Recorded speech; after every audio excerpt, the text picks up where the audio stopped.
शारदीय नवरात्र 22 सप्टेंबरपासून सुरू होत आहे। हिंदू धर्मग्रंथानुसार नवरात्रीचे 9 दिवस भक्तिभावाने देवीची पूजा केल्याने जीवनात आनंद, समृद्धी आणि कल्याण मिळते। आदिशक्ती देवीचा आशीर्वाद मिळविण्यासाठी हे 9 दिवस खूप खास मानले जातात। असे मानले जाते की या दिवसामध्ये देवीला तिच्या आवडती फुले अर्पण केल्याने एखाद्याच्या इच्छा पूर्ण होतात आणि घरात संपत्ती व समृद्धी येते। नवरात्रीत देवीला कोणती फुले अर्पण करावीत ते जाणून घ्या।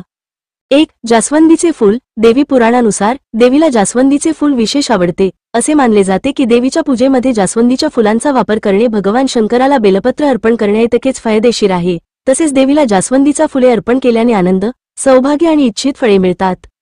2. झेंडूचे फूल। नवरात्रीत देवीला झेंडूचे फूल अर्पण करणे अत्यंत शुभ मानले जाते।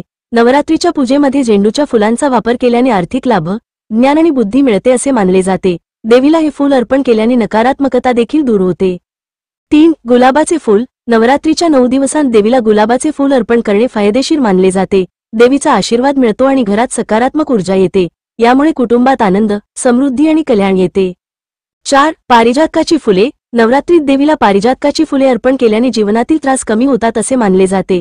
असे केल्याने मानसिक ताण कमी होतो आणि प्रगती होते असे मानले जाते। 5. कमळाचे फूल। देवीलाही कमळाचे फूल आवडते। नवरात्रीत देवीला कमळाचे फूल अर्पण केल्याने एखाद्याच्या प्रयत्नांमध्ये यश मिळते असे मानले जाते।